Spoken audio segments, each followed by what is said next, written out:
When you can't make it to City Hall or the school board meetings, local journalists from Duluth News Tribune will be there to report the facts and get your questions answered.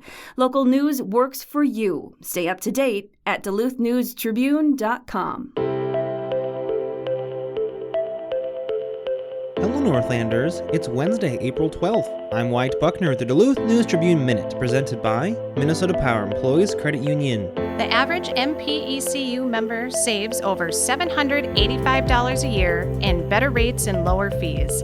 And with MPECU, every ATM is your ATM. With their free checking program, you get ATM fee reimbursements at any ATM anywhere in the U.S. Check out Minnesota Power Employees Credit Union services online at mpecu.com or visit their offices in downtown Duluth, Arrowhead Road, or Miller Trunk Highway. Now here's a look at today's headlines.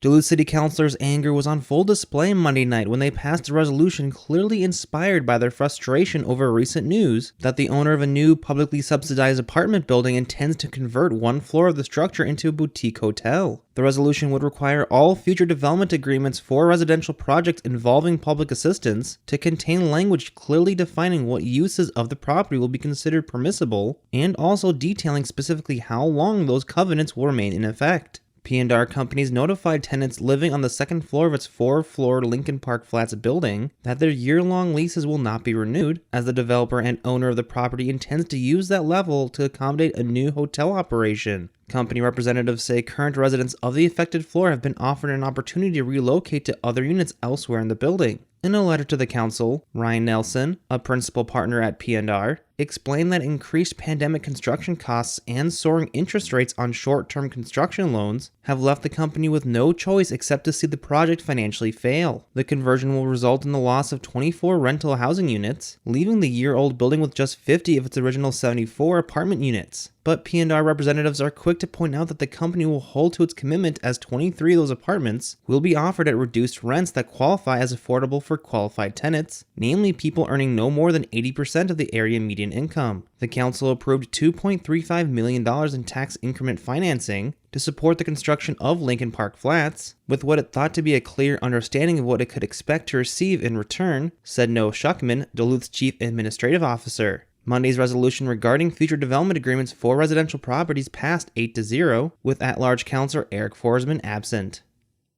A man was arrested Monday after allegedly stealing a trailer and leading police on a foot chase that ended at Lake Superior Zoo. A worker at Troy's Service Center in downtown Proctor noticed a truck hauling a single-axle trailer past their shop, taking a right off 2nd Street and onto US Highway 2 toward Duluth. It was allegedly the same trailer they were supposed to be preparing for disposal on behalf of a customer, owner Ryan Matthew told the News Tribune on Tuesday. Staff called 911, and Matthew took off after the truck and trailer, which he found with its hood up on West Skyline Parkway at its intersection with Highway 2. He told Service Center staff where he was, and police arrived less than 2 minutes later, Matthew said. When officers attempted to arrest the man who had been towing the trailer, he fled into nearby woods. The suspect jumped into nearby Kingsbury Creek, police claimed. The creek flows south and east through the zoo before draining into the St. Louis River. The suspect got into the zoo, which was closed at the time, and police ultimately arrested him outside the zoo's veterinary clinic. Zoo cameras saw him walking along footpaths until he was arrested inside a fenced area near the clinic, according to Haley Hedstrom, the zoo's CEO. The suspect did not enter any animal habitats or other zoo buildings, Hedstrom said. The News Tribune generally does not name people suspected of a crime until they've been formally charged.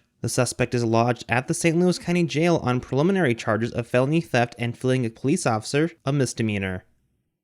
The 2 police officers killed in a traffic stop shootout in Barron County, Wisconsin on Saturday had stopped the gunman's vehicle because he had a warrant out for his arrest, the State Department of Justice said Monday. Emily Breidenbach, 32, of the Chautauqua Police Department, and Hunter Scheel, 23, of the Cameron Police Department, pulled over the vehicle driven by Glenn Douglas Perry, 50, after they received a report of concerning behavior, DOJ said. Gunfire ensued, leaving Breidenbach and Scheel dead. Perry was taken to a hospital and later died, DOJ said. The reason for Perry's warrant was not immediately available in online court records. The New Auburn, Wisconsin resident had pleaded no contest to disorderly conduct and domestic abuse in May 2020, according to court records. The Barron County District Attorney's Office asked the court to dismiss misdemeanor charges of battery and bail jumping against Perry at the time. Perry had no criminal history outside of Wisconsin, according to court records. Breidenbach was the daughter of former Chautauqua Police Chief Robert Breidenbach. She was the department's canine therapy dog handler and had been with the force since 2019. Breidenbach had been on Chautauqua's police force for about 4 years and previously spent 9 months with the Stoughton Police Department. Shield had served as an officer for 1 year.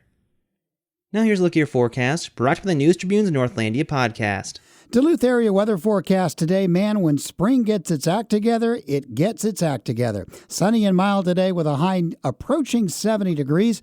You'll likely get into the low 70s in northern Wisconsin. West winds around 10 miles an hour. For tonight, clear to partly cloudy. Temperatures only falling into the upper 30s most areas. And then tomorrow, becoming partly sunny with a slight chance of showers. Does not look particularly likely. Temperatures a bit cooler into the lower 50s. The chance of rain will gradually ramp up as we head toward the weekend. I'm Storm Tracker meteorologist John Wheeler. Thank you to the Northlandia podcast for their support. The weekly podcast explores curious and unique stories here in the Northland. Each episode celebrates the region's distinctive people, places, and history.